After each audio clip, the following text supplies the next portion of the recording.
Assalamualaikum, kembali lagi bersama Miss Natalia pada video pembelajaran kimia. Pada video kali ini kita akan membahas mengenai penentuan bilangan oksidasi suatu unsur dalam senyawa ataupun ion.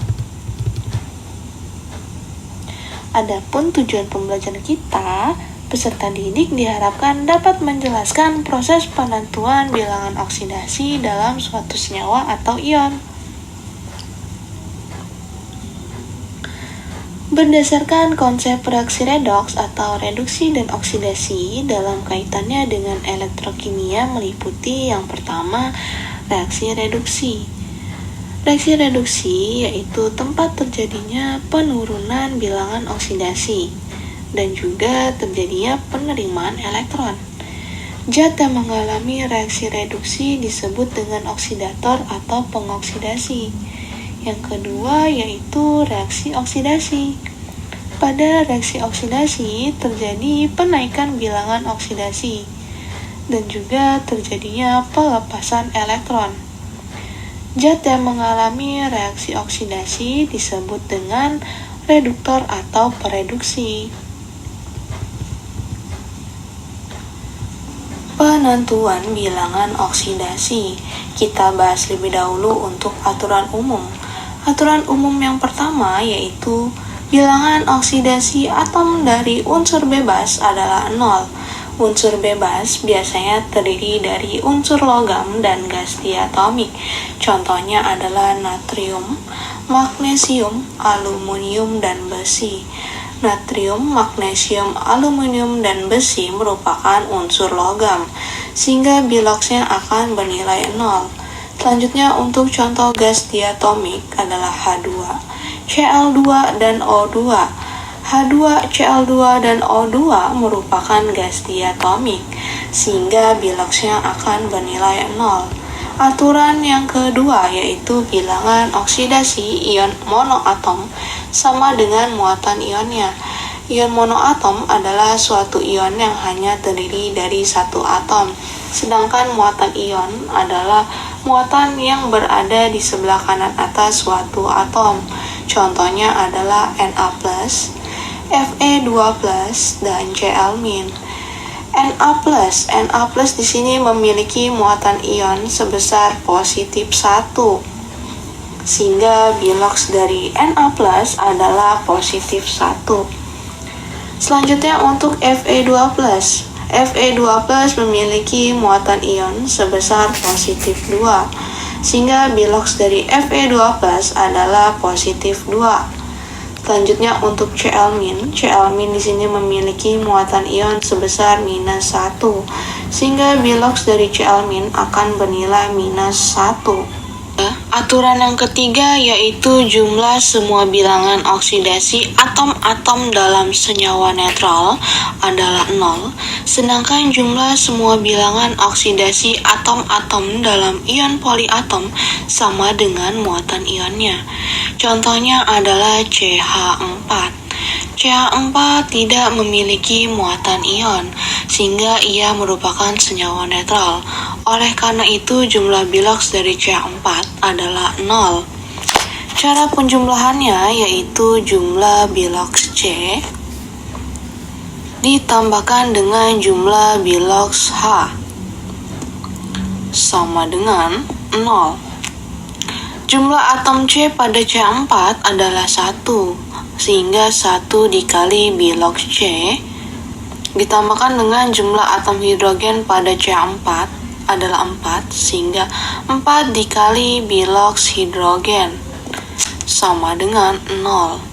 Selanjutnya untuk ion poliatom yaitu NO3-. NO3- memiliki muatan ion sebesar minus 1, sehingga jumlah biloksnya akan bernilai minus 1. Cara penjumlahannya sama seperti pada CH4, yaitu jumlah biloks nitrogen ditambah jumlah biloks oksigen sama dengan minus 1. Jumlah atom N pada NO3- adalah 1, sehingga 1 dikali biloks nitrogen ditambahkan dengan jumlah atom oksigen pada NO3- adalah 3, sehingga 3 dikali biloks oksigen sama dengan minus 1. Aturan untuk unsur-unsur golongan utama yang keempat, dalam senyawanya, fluorin memiliki bilangan oksidasi minus 1. Bilangan oksidasi F dalam NaF, HF, dan ClF3 sama dengan minus 1. Kita lihat terlebih dahulu pada NaF. NaF merupakan senyawa netral, sehingga jumlah biloksnya sama dengan 0. Fluorin di sini memiliki ketentuan biloksnya adalah minus 1, sehingga biloks dari natrium adalah positif 1, agar jumlah biloks NaF adalah 0. Selanjutnya pada HF. HF merupakan senyawa netral, sehingga biloksnya bernilai 0. Fluorin di sini memiliki ketentuan minus 1, sehingga hidrogen akan bernilai positif 1 agar jumlah biloks dari HF adalah 0. Selanjutnya pada ClF3. ClF3 merupakan senyawa netral, sehingga jumlah biloksnya sama dengan 0. F memiliki biloks minus 1, namun kita lihat di sini jumlah F adalah 3, sehingga minus 1 dikali 3 sama dengan minus 3. Sehingga biloks Cl harus bernilai positif 3 agar jumlah biloks dari ClF3 adalah 0. Aturan yang kelima, saat berikatan dengan non-logam, bilangan oksidasi hidrogen adalah positif 1. Akan tetapi, saat berikatan dengan logam, biloksnya adalah minus 1. Unsur logam itu berada pada golongan 1A, 2A, 3A. Sedangkan untuk non-logam berada pada golongan 5A, 6A, 7A. Contohnya yaitu ketika hidrogen berikatan dengan logam adalah pada NaH. NaH merupakan senyawa netral, sehingga jumlah biloksnya sama dengan 0. Hidrogen ketika berikatan dengan logam akan bernilai minus 1, sehingga natrium harus bernilai positif 1 agar jumlah biloks dari NaH sama dengan 0. Selanjutnya yaitu pada LiH. LiH merupakan senyawa netral, sehingga biloksnya bernilai 0. Hidrogen bernilai minus 1 ketika berikatan dengan logam. Artinya litium harus bernilai positif 1. Selanjutnya yaitu non-logam. Contohnya di sini adalah HCl. HCl merupakan senyawa netral, sehingga jumlah biloksnya sama dengan 0. Hidrogen saat berikatan dengan non-logam akan bernilai positif 1, sehingga Cl di sini akan bernilai negatif 1. Contoh lainnya adalah pada H2S. H2S merupakan senyawa netral, sehingga biloksnya sama dengan 0. Hidrogen di sini bernilai positif 1, namun karena hidrogennya berjumlah 2, biloksnya menjadi positif 2, sehingga S akan bernilai negatif 2. Selanjutnya aturan ke-6, dalam senyawanya oksigen mempunyai biloks minus 2. Pengecualian untuk senyawa binar fluorida, peroksida, dan superoksida. Senyawa binar fluorida adalah fluor yang berikatan dengan satu unsur lain. Di sini oksigen akan bernilai positif 2. Sedangkan untuk peroksida adalah senyawa oksida yang biloks oksigennya bernilai minus 1. Untuk superoksida adalah senyawa oksida yang biloks oksigennya bernilai minus setengah. Kita contohkan dulu untuk oksigen dalam senyawanya, yaitu pada H2O. H2O merupakan senyawa netral, sehingga jumlah biloksnya adalah 0.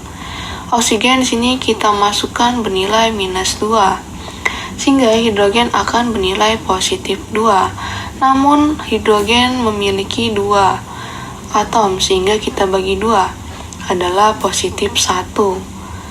Contoh untuk fluorida, di sini contoh untuk yang senyawa biner fluorida adalah OF2.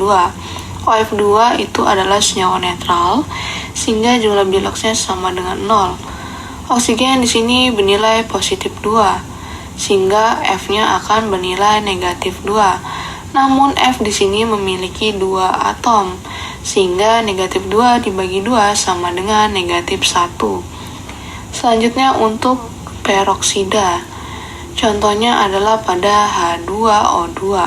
H2O2 merupakan senyawa netral sehingga jumlahnya adalah 0.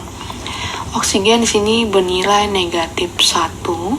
Negatif 1 dikalikan 2 sama dengan negatif 2. Sehingga hidrogennya akan bernilai positif 2. Namun hidrogen di sini memiliki 2 atom sehingga positif 2 dibagi 2 adalah positif 1. Selanjutnya untuk superoksida, contohnya adalah KO2. KO2 merupakan senyawa netral sehingga jumlah biloxnya sama dengan 0. Oksigen di sini bernilai minus setengah. Minus setengah dikali 2 adalah minus 1. Sehingga K-nya akan bernilai positif 1. Selanjutnya, aturan nomor 7 dalam senyawanya logam golongan 1A mempunyai bilangan oksidasi plus 1.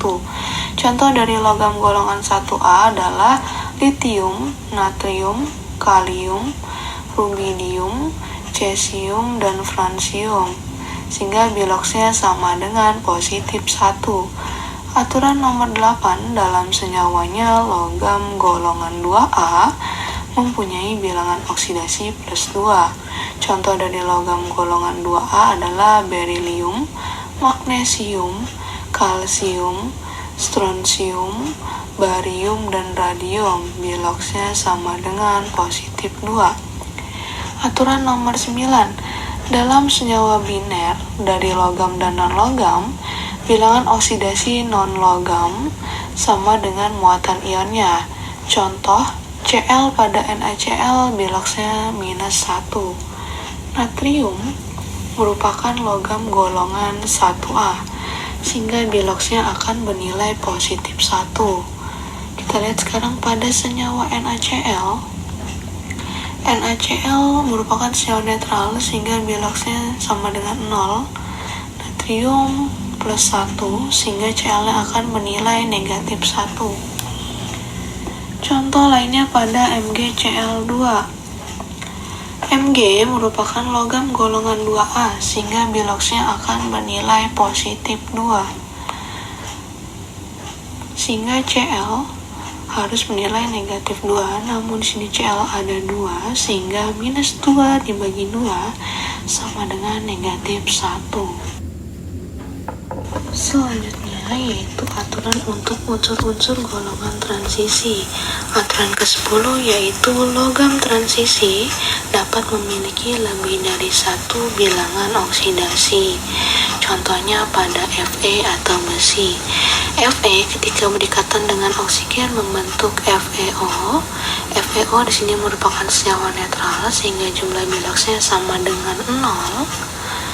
Oksigen pada senyawanya itu biloxnya bernilai negatif 2 sehingga bilox dari Fe akan bernilai positif 2.